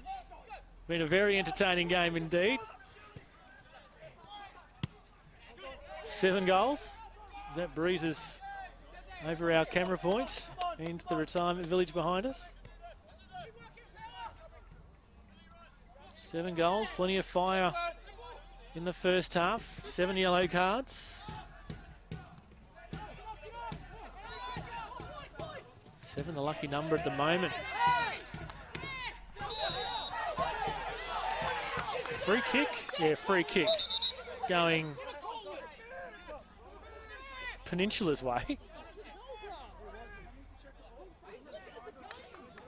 Aaron Philp asking David Walsh, despite getting the free kick. Plenty of tension on both technical benches. Quarter of an hour to play. Can Olympic hold on to this lead, or will Peninsula be able to fight back and salvage a point out of this game?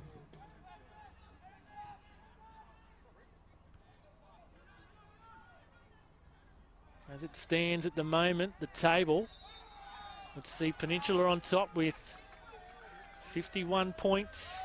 Lions just a point behind them on 50, and I believe Lions have a game in hand on Peninsula. And Olympic would remain third, moving up to 47 points. Just 3 behind Lions, 4 behind Peninsula, and Olympic. 1 game in hand on Lions, 2 games in hand on Peninsula.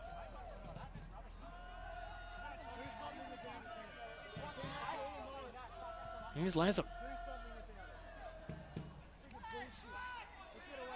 And Lucas just being asked the question about whether he collected McAvoy on the way through.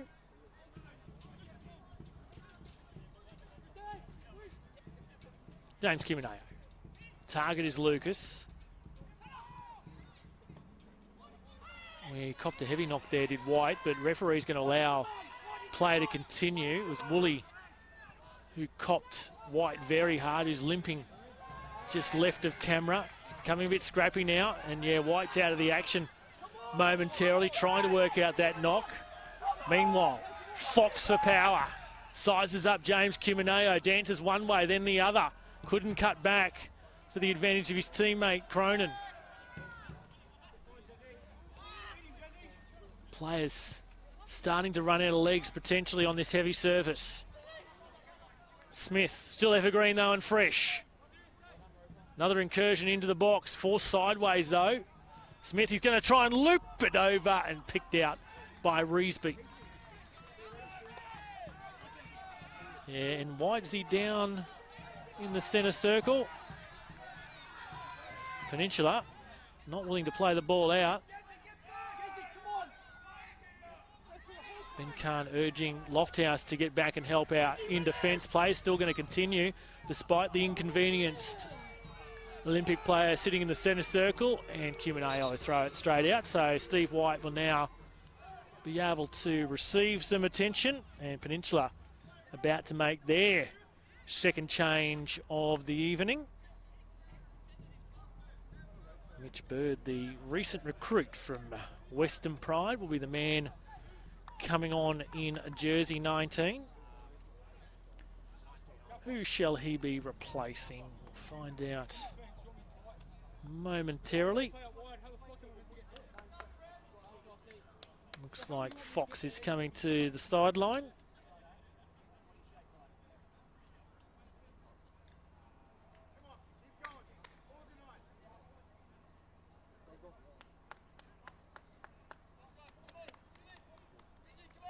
So Brenton Fox's night is done.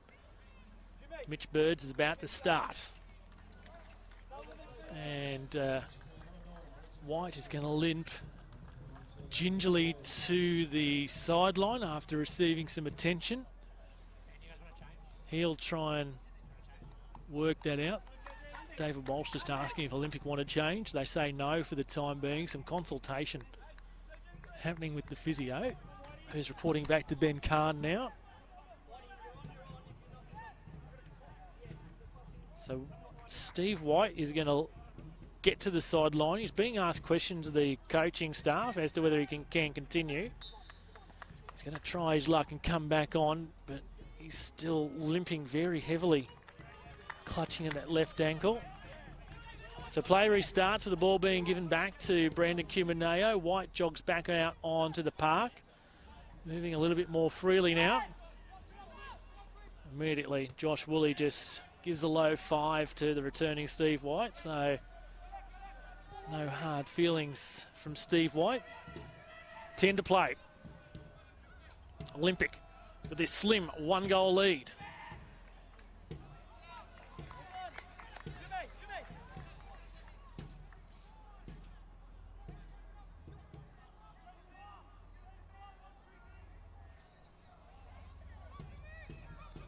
Peninsula scored 5 against Olympic back in the first meeting between these two sides earlier in the season. Not one of the goal scorers of those 5 tonight has scored for Peninsula so far. Fox scored a double, but his night's done. Morello's still on the bench. Woolley's still out there, and Plummer has been replaced after succumbing to injury. And with the goal scorers first time round for Peninsula.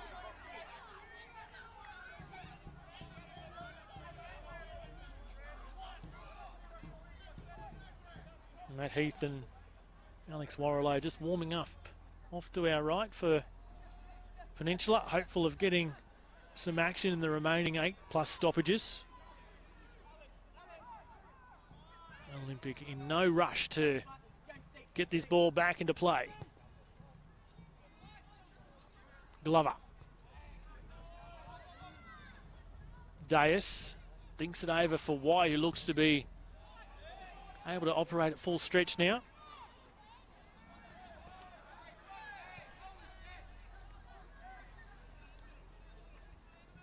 Smith.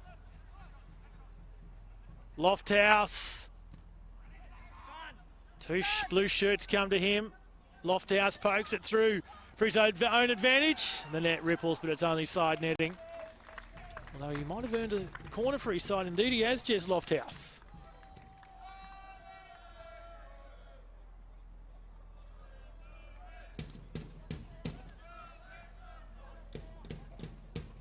Christian Waters and Danny Driver, the 2 outfield players, still available to be called on for Olympic. Should coach Ben Kahn feel the need to do so. Olympic player goes down, James Cumaneo. No contact, says the referee. Here come Peninsula on the counter. The fresh legs of Bird.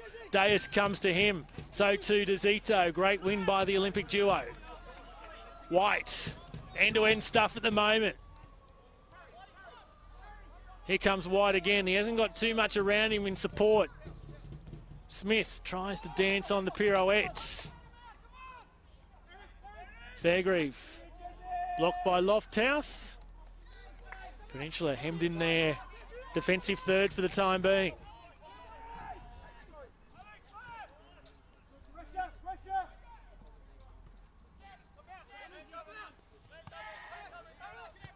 Panzer away. Bit of a collision with Cronin. Deus. Still not safe here yet, our Olympic. Just keeping Peninsula in this game for the time being.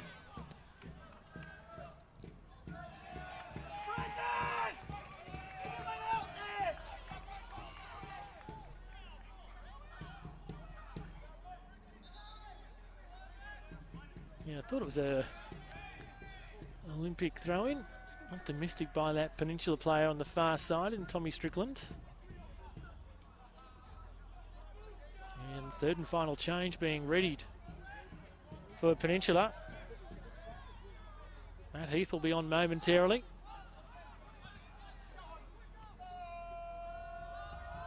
So they're going to play it all the way out from the back. It's Reesby, the keeper, for Peninsula Power.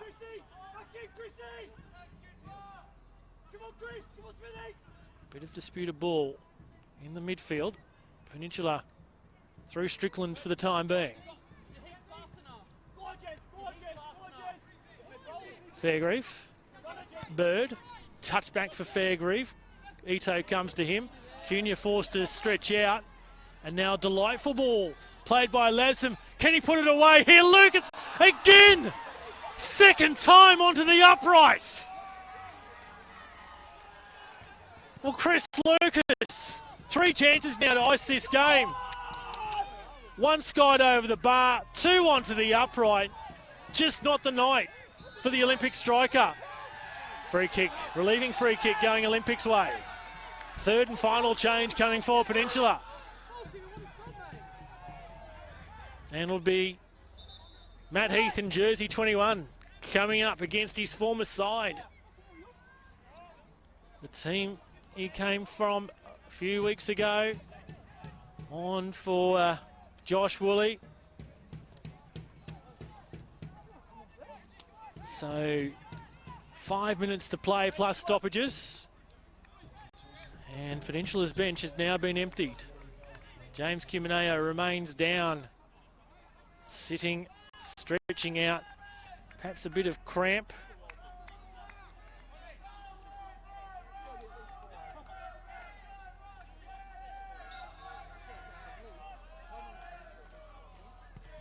George watching on from Lesbos in Greece. Alex Hocking cheering on Mitch Bird.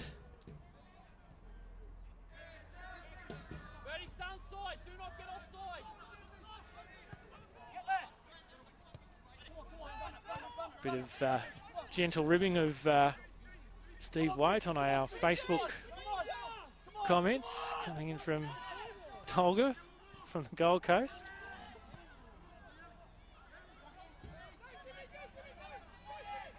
Those two came up against each other in the FFA Cup Round 7. Tolga for Surfers Paradise Apollo.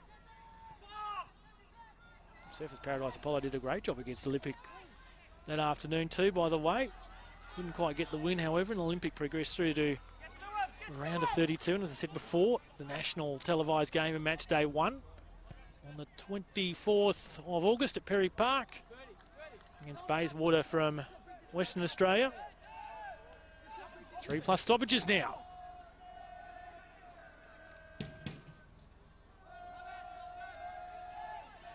Briggs. Figured he's going to be the circuit break of his side. This man can do it too. Cronin. Hassled by Smith. Poke through for Cunha. Cunha slides over the head of Bird. Back by Heath. Fairgrieve calling for it at his feet was Bird. Instead, Cunha went high. Roper.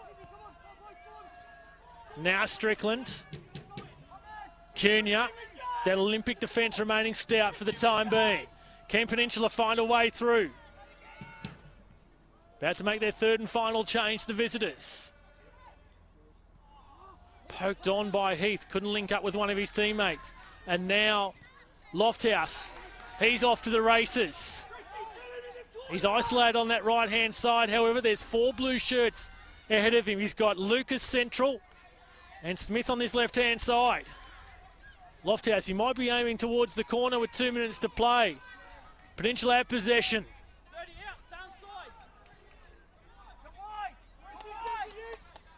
Here's McAvoy. They need a captain's knock. Peninsula. Bird has got him behind James Cumineo. Bird cuts back and away. Briggs was lurking for Peninsula. Now Roper. Will he fancy his chances? Plays it straight to Latham, however. And now the cool head of Smith. There's 90 seconds plus stoppages remaining. He's just going to try and lay this ball around. Smith gives away possession in the end. Cronin for Fairgrieve, and now it's Cronin again. Lucas is on his hammer. Briggs through the middle, through the channel. And now Panzer. 60 seconds remaining, plus stoppage time. Peninsula search for an equaliser to steal a point. Cunha. It's Briggs. Looped over the top.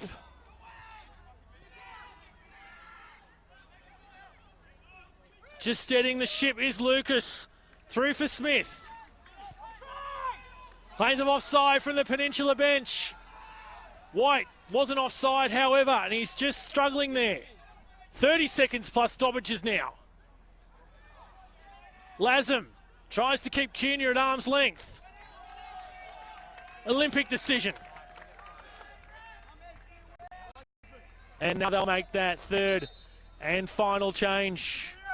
Coming on in jersey 17 is Danny Driver to replace James Cumineo.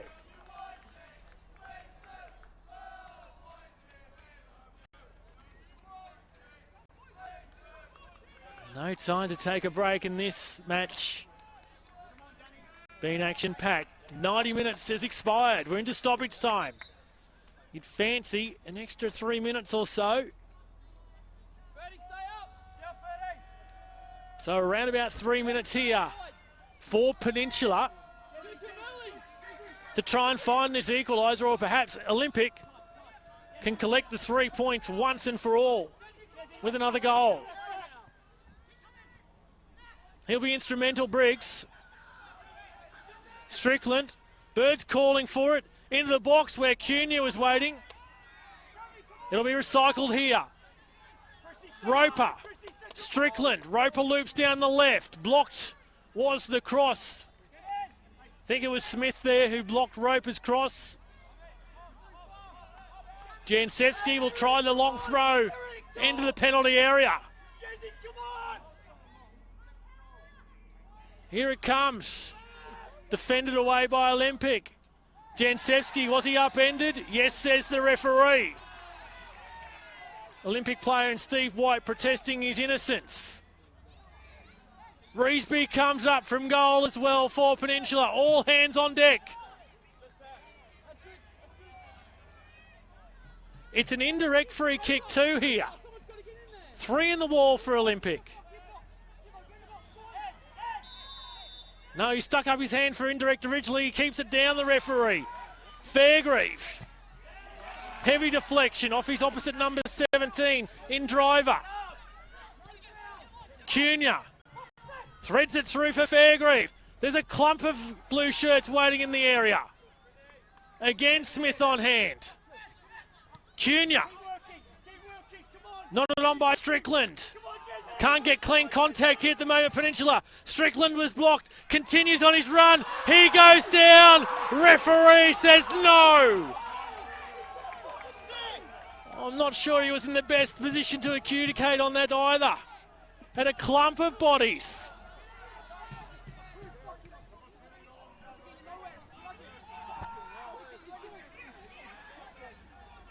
Lofthouse uses his pace.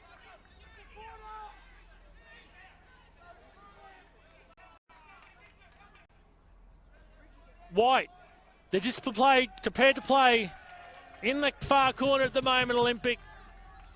Chew down the clock.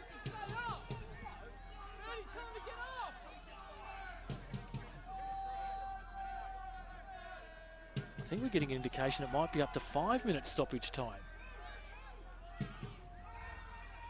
So if that's the case, there's still plenty of time here for Peninsula to find an equaliser, but they're going to have to do it from one end to the other.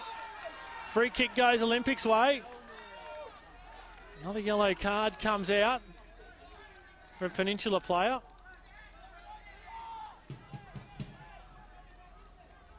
Might be for Briggs.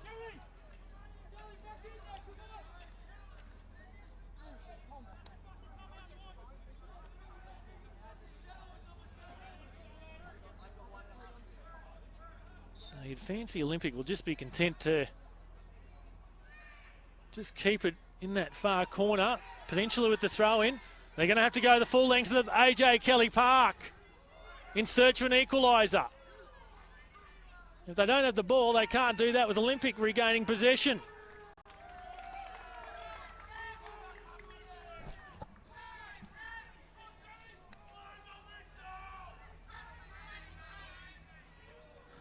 That Olympic player taking the throw. Just once again balks, and Olympic get it out of that corner. Now Bird, can he get in behind the defence?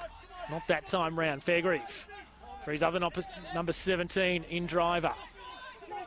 Here's Fairgrieve for Peninsula. Briggs is on this right-hand side of the park now. Strickland calling for it at his feet. That's where Briggs comes. Olympic quick to shut down any Peninsula attack. Could throw a blanket over the players at the moment. Bird's got in behind, however, gets to the byline, cuts back, can only find a red shirt.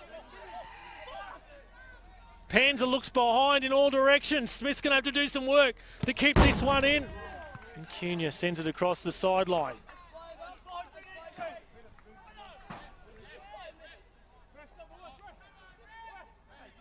Olympic in no rush to take this throw.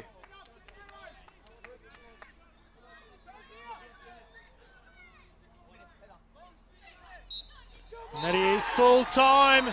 An action-packed match here at AJ Kelly Park in our round 22. NPL Queensland match of the round. Kostasaros opened the scoring for Olympic 12 minutes in before Dean Briggs found an equaliser for Peninsula midway through the first half. That made it 1-1. Kostasaros again struck on the half hour, putting Olympic back in the lead again, out to 2-1. And then it was Alex Smith who scored. I should have said Smith scored in the 24th minute quickly after that Dean Briggs goal. That was 2-1 Olympic. Kostasaros made it 3-1 on half an hour. And then in stoppage time the first half, Dan Cunha reduced the deficit once again back to 1 for Peninsula. Descended into the sheds with Olympic with a 3-2 lead. But then they came again, Olympic, in the second half. Alex Smith scoring a second 8 minutes into the second half for a 4-2 lead. And then Dean Briggs, after Peninsula awarded a penalty, scored in the 67th minute. 4-3 it was Olympic at that stage. And that was the final result in the end. Olympic have claimed all 3 points in this round 22 NPL Queensland match at AJ Kelly Park. It's Olympic 4, Peninsula Power 3. Well, thanks for watching in this evening. As I said, it's been an entertaining and action-packed game. Olympic remain third place. They're now 3 points behind second place Lions and 1 point behind Peninsula. It looks set to be a thrilling end to the NPL Queensland Premiership race with 8 rounds remaining. So on behalf of all the team, it's Rafe Griffin signing off from AJ Kelly Park. Olympic have come away with the 3 points, 4-3 winners over Peninsula Power. Good night, everyone.